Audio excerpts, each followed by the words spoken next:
point, we would like to dig deeper by sharing with you how RA 11285 truly affects not just the way we do business, but lives in general.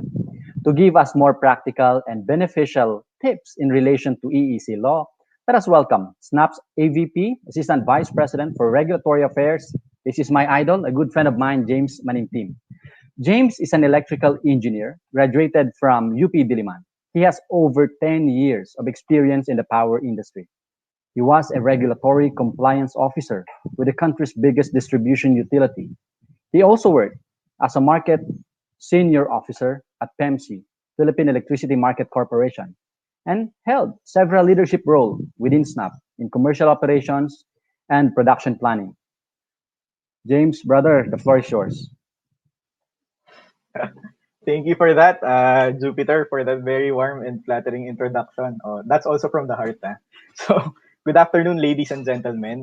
Thank you, and good afternoon also to Director Patrick Aquino for gracing us with your presence. Sabi nga ni Jupiter, it's very informative and valuable and very timely at this time po, no, to discuss about energy conservation and efficiency. So, this afternoon, please allow me to share something with you, and I hope you could learn a couple or some items in my presentation. I will be discussing very shortly what the pandemic has caused as regards to the efforts in energy efficiency and conservation, some business lessons from the pandemic, the role of RA 11285 amidst the pandemic, and finally, which I think most of you guys already are familiar with, some NC Director Patrick has covered in his presentation, some practical energy efficiency and conservation tips and how-tos. So next slide, please. Okay, so first, no, what has the pandemic caused? Let's try to answer that. No? First, the COVID crisis has deepened the energy efficiency slowdown. So it's been observed that for the past few years, no, the drive for energy efficiency has actually slowed down, and the International Energy Agency thinks that there's a need for urgent action. So this is a report from from the IEA in 2020. So worldwide, there's a very steep decline in energy efficiency initiatives, and this was observed particularly in 2020. It's roughly around 9%. And this affects the attainment of the worldwide climate goals in 2030 and 2040. So this is pretty understandable though, since most businesses are trying to stay afloat during the pandemic. I think one of the questions raised during the Q&A earlier, no, is it really timely to do it right now when we're just recovering from the pandemic? And therefore, energy efficiency and conservation competes for resources during this pandemic, no? And we're still actually not yet out of the woods, diba? So some items mentioned on the report were the trend decrease. So there decrease in trends in investment on energy efficient buildings, equipment and vehicles, purchase of more efficient vehicles for yung transportation, uh, construction also of energy efficient homes and other buildings. Those are slowing down as well, and reduction of investments on key efficiency measures for industrial and commercial buildings due to extended paybacks for electricity. So in locally, I think that there was a mandate for distributors to actually give some uh, time for the customers to pay their electricity. No, so what do we get from all of this? It only means that a disruptive event such as the COVID can really throw out yung initiatives mo out of whack if we are not prepared. So luckily, we can learn from the COVID pandemic. As with any crisis, there's really a silver lining of learning. What can we do to prepare ourselves for the next big one if there would be anything coming from that? And surely there will be something. No. So next slide, please.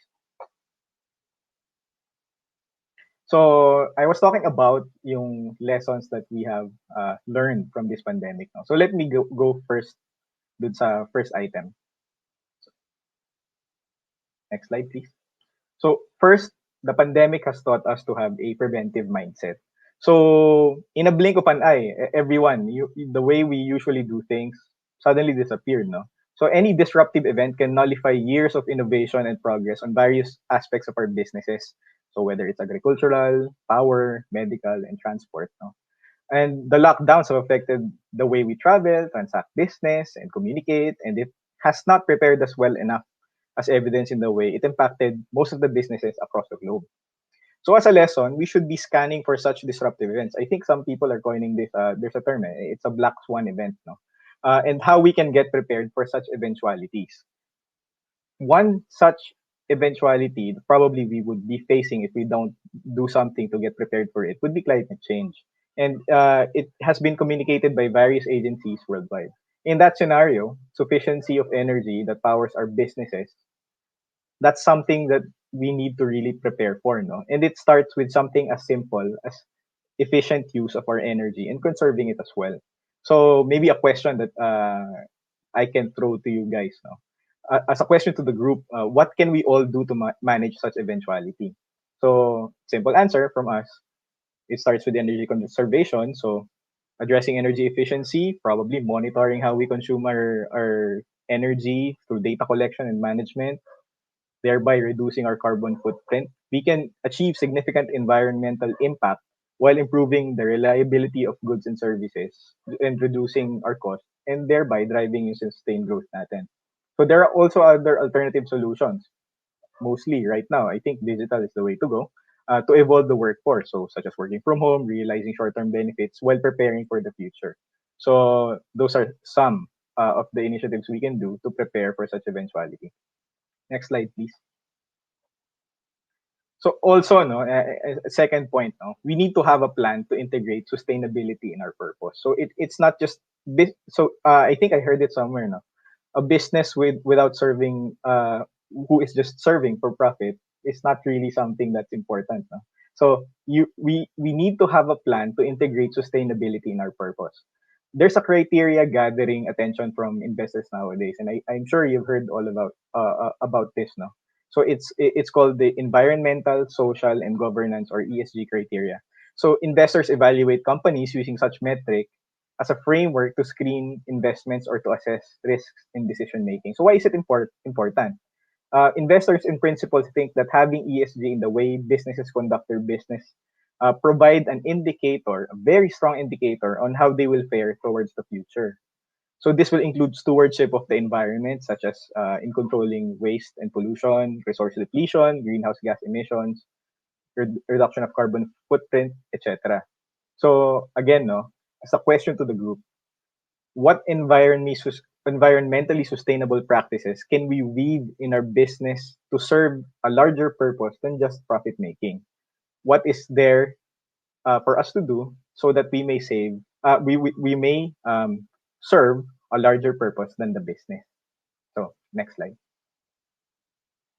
Then finally, but I think is perhaps the most important. No, the pandemic has taught us to be flexible, resilient, and innovative. There is an article that was written by Harvard Business Review. So, and it notes that not a lot of businesses have announced. A lot of businesses have announced that the intention to build back and become more resilient has been widely pronounced, but not a lot are actually equipped to do so. Most of the managerial toolkits are actually dominated by yung financial metrics, performance management, but there are really so few as regards yung gauging yung design ng organization for resilience.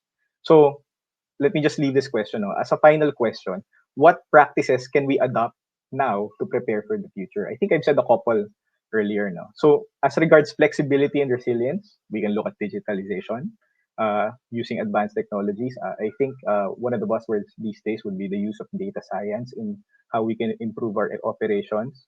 They are more critical than ever to enable flexibility and business resilience. No? So some examples, no. So some workforce have maintained their competitive advantage during the pandemic by instead of doing yung physical sales, doing e-commerce. Some have started producing for yung some manufacturers, no, in channeling their production to, for example, hand sanitizers, apparels, face masks, etc. So that's how they become resilient and flexible to adapt to the current demands of the environment. So what other future disruption do we need to prepare for? I told that earlier. Probably it's climate change. And what can we do to prepare for that? So there were many suggestions that were provided by Attorney Patrick earlier, no? But maybe we can throw in a few. So for example, microgrids or probably solar technology.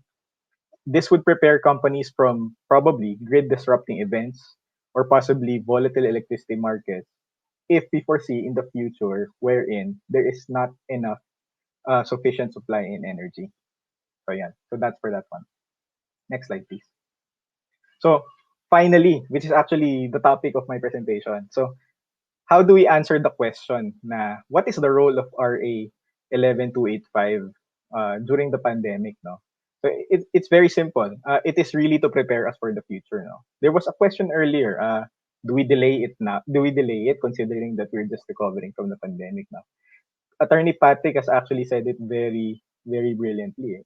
Why should you delay? Actually, the perfect time to do it is now. So the crisis, the pandemic has actually given us an opportunity to start with energy conservation and efficiency. So RA 11285's role is to establish a framework that institutionalizes fundamental policies on energy efficiency and conservation to serve as a way of life towards yung judicious use of energy, regardless of the season. So pandemic or not. So it is practically, I think, a well thought out law that prepares us for the future.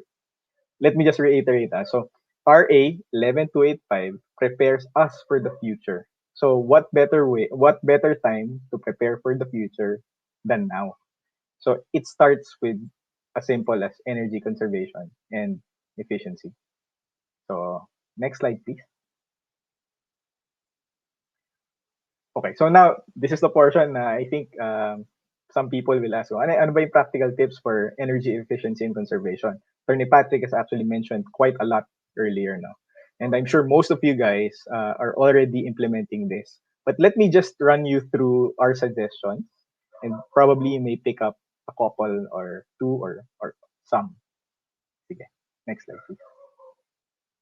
So first, this is quite obvious. So lighting. So you can address it in either the lens of yung energy efficiency or through conservation. So all of us probably in the room in this virtual room are familiar with the advantage of using LEDs and compact fluorescent lightings for lighting purposes. No, not only do they provide efficient lighting in the long run, they also outlive incandescent and halogen lighting equipment. On the point naman of conservation, it can be as simple as just using artificial lighting for our work, or it can be as sophisticated as using smart devices that detect the need for lighting depending on the occupancy of a room. So all of the investments here would all boil down to cost and benefit analysis. Next slide, please. Second, another obvious one. It's on heating and cooling. So we said about lighting, no. Still, we can attack it on two angles through efficiency or energy conservation.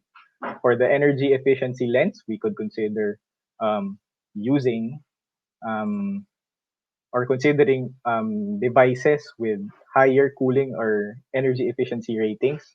And usually these are labeled dun sa yung yellow na tag, no? And I think tawag dito, ang equivalent nun internationally would be the Energy Star rating. From a conservation perspective naman, using smart thermostats to control the heating and cooling, similar to lighting that we mentioned earlier, no.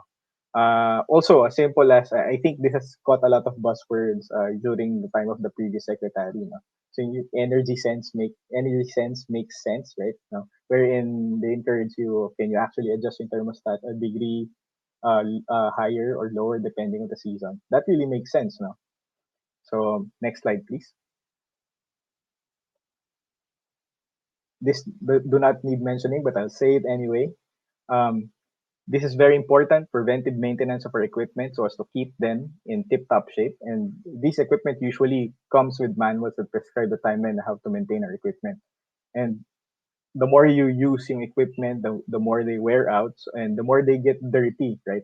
So in order to bring them back to their original shape and in efficiency, this is really needed.